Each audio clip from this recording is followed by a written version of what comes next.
दोस्तों आज मैं आपको टाइमिंग बेल्ट रिप्लेस करने के बारे में बताऊंगा। टाइमिंग बेल्ट कैसे रिप्लेस करी जाती है। तो दोस्तों बिना देरी करते हुए हम अपने टॉपिक पे बात करते हैं और सीधे अपने टॉपिक पर चलते हैं। तो दोस्तों ये मैंने टाइमिंग बेल्ट का एक फिगर बना रखा है, डायग्राम। तो टाइमिंग बेल्ट रिप्लेस कैसे करते हैं, रिप्लेस करने के लिए हमें क्या क्या पहले खोलना पड़ता है उसके बारे में बता देता हूँ। तो सबसे पहले दोस्तों टाइमिंग बेल्ट खोलने से पहले आपको उसकी ड्राइव बेल्ट खोलनी होती है, अल्टरनेटर की बेल्ट और एसी बेल्ट। एसी की बेल्ट खोलनी होती है, एसी बेल्ट उतारना होता है। ठीक है दोस्तों, उसके बाद में अल्टरनेटर बेल्ट उतारना पड़ता है, अल्टरनेटर बेल्ट भी उतारनी पड़ती है।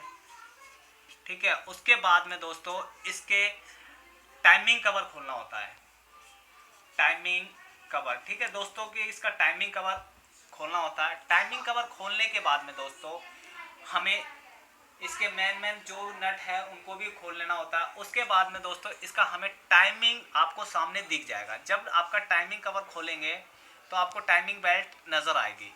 अब इस टाइमिंग बेल्ट को आपको दोस्तों कभी भी इमीडिएट नहीं खोलनी होती है, क्योंकि ये टाइमिंग बेल्ट तब खोलना पड़ता है जब आप इसकी टाइमिंग को मिला लोगे। नहीं तो आप क्या करोगे, टाइमिंग बेल्ट खोल दोगे और उसकी टाइमिंग रॉन्ग हो जाएगी। तो इसलिए आपको सबसे पहले दोस्तों गाड़ी का जो कंपनी एक टाइमिंग देती है उस टाइमिंग पे इसके मार्क होते हैं। अलग अलग कंपनी एक एक मार्क देती है या कोई होल देती है या उसका टाइमिंग टूल देती है। वो टूल को हमें इस टाइमिंग बेल्ट पे लगाना होता है। तो दोस्तों जैसे कि हम टाटा की गाड़ी के बारे में बात करते हैं, टाटा की सूमो, इंडिका, इंडिको,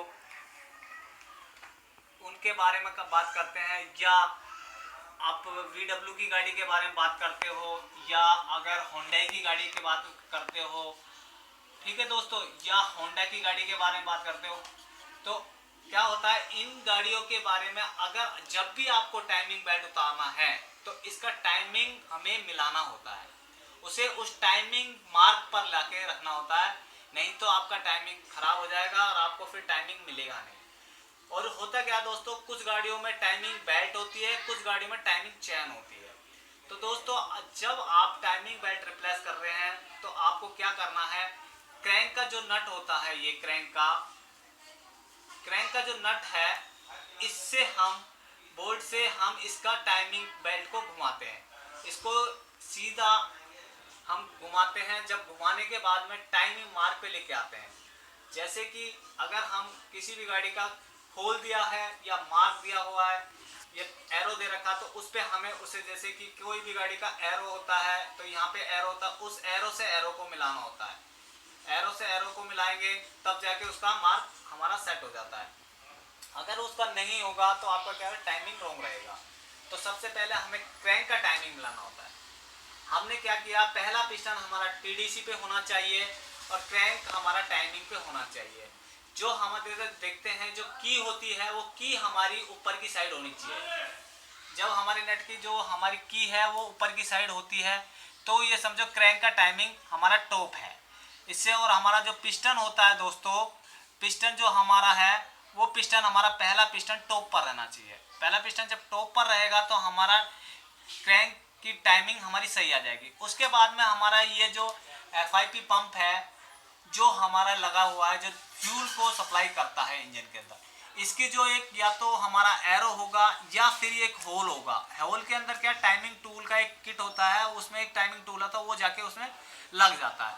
तो ये लगाना जरूरी है। उसके बाद में हमारा एक केम गेयर है, केम गेयर को भी हमें क्या, या तो मार्क पे, मार्क ऊपर की साइड होता है, उस मार्क की साइड तीर को लेके जाना होता है, या फिर कोई होल होता है, उस होल में उसका टूल लगता है। ये टूल तीनों जगह जब लग जाए उसके बाद में आपको ये जो हमारा टाइमिंग का टेंशनर गियर है, ये टेंशनर जो गियर है हमारा जो बेरिंग है, इसको यहाँ पे एलन की का नट होगा या हमारा एक बोल्ट होगा। उस बोल्ट को जब आप ढीला करेंगे तो ये ऑटोमेटिक ऐसे घूमने लग जाएगा। तो यहाँ से जैसे ही आप इसको घुमाएंगे तो ये हमारी बेल्ट यहाँ से लूज हो जाएगी। जब हमारी ये बेल्ट लूज हो जाती है दोस्तों, तो क्या करते हैं, ये गियरों से हम ये बेल्ट को आराम से बाहर निकाल लेंगे।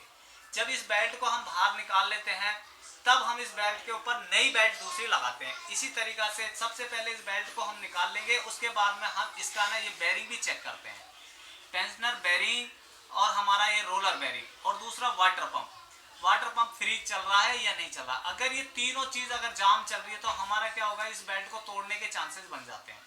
तो इस हिसाब से आपको इस बेल्ट को नई रिप्लेस कर सकते हैं। तो दोस्तों अगर आपको मेरी ये वीडियो अच्छी लगी तो आप मेरी इस वीडियो को लाइक कीजिए, शेयर कीजिए, सब्सक्राइब कीजिए, और इस वीडियो को आपको एंड तक देखना है।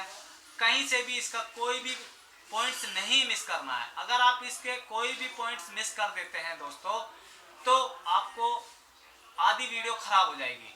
तो दोस्तों आप शेयर कीजिए, लाइक कीजिए, सब्सक्राइब कीजिए। धन्यवाद।